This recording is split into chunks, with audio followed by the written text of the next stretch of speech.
The countdown to the 2010 Spring Racing Carnival officially began at Racing Victoria today with the release of nominations for 5 of the big spring features headlined by the 150th Emirates Melbourne Cup. The 3 Metropolitan Club CEOs joined Racing Victoria's Lee Jordan to discuss the nominations at a media conference today. Lee telling us that the international nominations this year is high on quality. I'd say probably from the Cup's perspective, the horses that have nominated locally and overseas, I believe, are possibly the best stayers you'll see in the world. We have all the local horses that are in the first few lines of betting all nominated, and from around the world, from Europe, Japan, Hong Kong, we have probably the best set of stayers that you will see here for the 150th running of the Melbourne Cup and also for the Caulfield Cup. With nominations up for the BMW Caulfield Cup, Alistair Robertson is looking forward to this year's event. Exceptional year for the BMW Caulfield Cup in particular. As Lee said, it's the world's richest 2400 metre handicap race. It's a world-class race in its own right, and it's part of a Caulfield Carnival now that's 5 days, $10 million and 23 group races. So we're very excited about the year coming. It'll be a new look Caulfield Cup Carnival with a new entertainment precinct planned.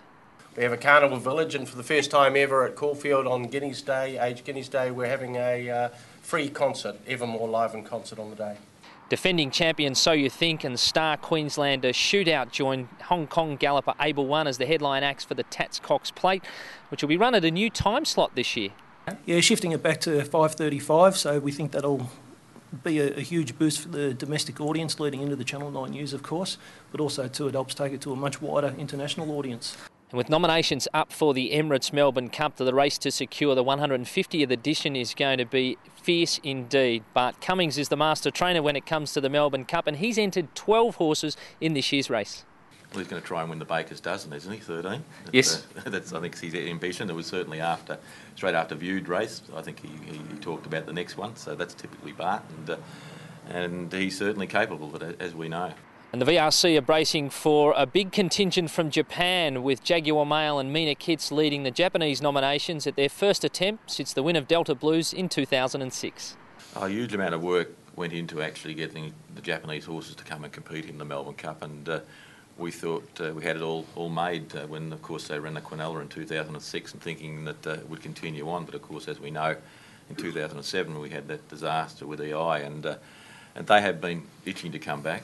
But they do bring with them more than just the horses that the people will follow.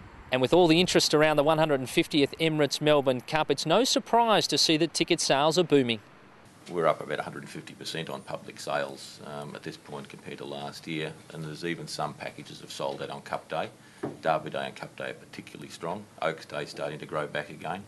I think that there's still plenty of time for obviously people to be involved, want to be involved, but the 150th Melbourne Cup will be a milestone that I think that people should be involved with, just to say they were there. So with nominations closed now for the 5 spring features, the countdown does begin to the Spring Racing Carnival. Of course, September 1 is the next milestone date when the weights and handicaps are released. Stick with us here on Racing Victoria website for more news.